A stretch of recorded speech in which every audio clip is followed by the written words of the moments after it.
Mga pasila na nga pala si Pasti, PSDY Pasti. Ngayon, nasa harapan natin ng Charmander Funko Pop na mayroon ako. In-unbox ko na siya mga pasila. It's because kinumpare ko siya kanina sa iba natin mga Funko Pop dahil kakatapos ko lang i-shoot yung Squirtle. Ayan, ipapakita ko na sa inyo yung kanyang box. So, zoom out lang natin ng kaunti. And yan.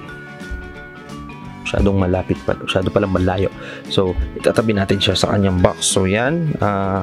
Ang Charmander Funko Pop na ito ang pasilas number 455 sa line ng Pop Games. Kung napansin nyo, doon sa huling ni-review natin na Pikachu and Squirtle Funko Pop is individually released sila. So hindi pare-pareho hindi magkakasunod yung kanilang numbering. So ito 455, si Pikachu 353, and then yan, kasi nga individually released sila. So yan, sa harap Charmander. May insert din to ito fire, nalaglag lang So yan, basically lahat ng mga Funko Pop version ng mga Pokemon is meron silang insert based sa kanilang element. So ay typing pala element ulit.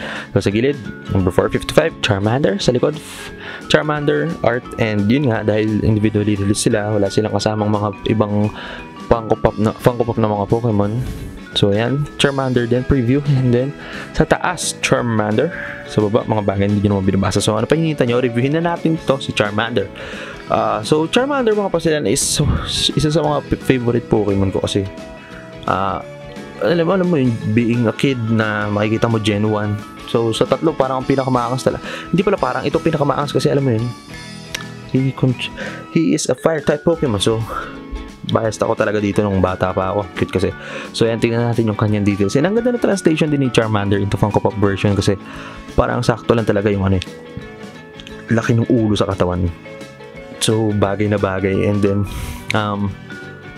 yung sa Pikachu kasi parang nalilitan ako sa katawan ng Pikachu, pero okay lang naman ako kasi I just pointed that out kasi mas mas okay para sa akin tong Charmander. Pero syempre kanya-kanyang opinion naman tayo, so I respect your opinion din mga pasilan. Yung details is overall good. Sa ulo okay naman, and then sa likod ng ulo yan, walang issue. So pag ako napanot at eventually naging kalbo, maging ganyan din kakinis yung ulo ko. And so far sa ulo wala pa ako nakikitang imperfections. Dahil sabi ko lagi mga pasilan, walang perfectong pop. And then sa kanyang naman katawan, punta na tayo sa kanyang katawan.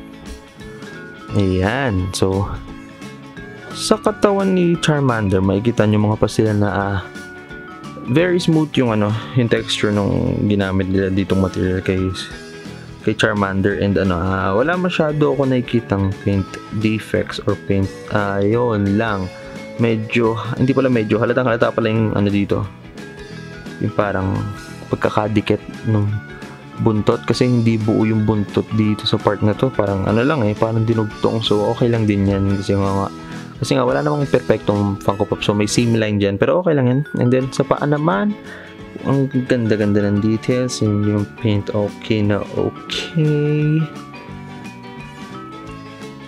And then yung buntot niya na hindi mo pwedeng basain ng tubig kasi ang mga pasilan, konting trivia lang, yung apoy kasi ni Charmander hindi yan pwedeng mamatay kasi pag namatay yan, mamamatay si Charmander. So diba, tragic yung story, kaya dapat kung may nakita kayong Charmander sa daan, payungan nyo ha. And then yung kanyang cute mga claws ba to, kamay, paws, basta kamay. And so okay, naka-reach out, parang may ginagrabe. And then yung articulation ng kanyang ulo is usually is yan, nagagalagalong, napaka bagong-bago yung tunog So yan mga pastilan. Ay, hala, sorry Charmander, huwag mo susunugin. So now let's take a look at Charmander with the other Pokemon Funko Pop. So natutuwa ako kasi kompleto ko sila. Ngayon i-compare muna natin yung original na tatlong starters. So yan, Charmander talaga bet ko dyan pero nung tumanda na ako, mas na bet ko na si naging trip ko na to si Bulbasaur kasi alam mo yun, environment, parang ganon ayan, cute talaga.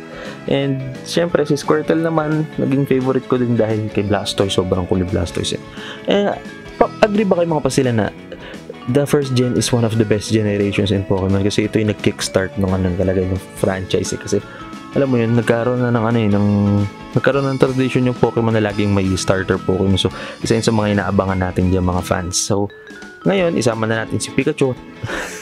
So yan na, isama na si Pikachu mga pastilan. So okay naman yung nila, pagka-proportionate nung nila, yung sizing nila into Funko Pop version. And I really like the translation of the three, pero least favorite ko talaga yung Pikachu. Hindi ko na maging issue yun, kaya move on na tayo doon. And sa apat, mga pasilan, masasabi ko, pinakagusto ko talaga si Bulbasaur. Sobrang cute. Yung size pala ni Charmander is di sila nagkakalayo niyan Squirtle Almost 2.5, lampas 2.5 inches And now for the verdict mga pasilan, masasabi ko sa Charmander Funko Pop na ito mga pasilan is wala akong nakikitang imperfection, although yung seam line lang talaga, parang yun ang isang imperfection na nakita ko. So, I give it a 9 for me. For me lang yun subjective ako mga pasilan. Mga reviews ko ng mga pasilan is based on my opinion. Yun. Kaya, respect na lang. Pero overall, I really love this Funko Pop. Kasi, alam mo yun, ang cute. And, bukod sa pagiging cute, ang ganda talaga na, siyempre, bilang Funko Pop collector, ma-appreciate mo pag maganda yung pag-translate ito nila into Funko Pop version. And pag nakilala mo agad na kahit walang box, diba, si ano yan, diba? So yun ang pinaka-importante para sa akin is yung pagka-translate into Funko Pop version bukod sa details. So yun lang mga pasilan, abangan nyo yung review natin ng Bulbasaur. So tapos na yan, tatlong yan na review na natin, ito tapos na ngayon. So yun lang mga pasilan, huwag nyo kakalimutan mag-like, comment, subscribe, follow me in all my social media accounts. And hanggang sa muli mga pasilan, ako nga pala si Basti, P.S.T.Y. Basti, paalam!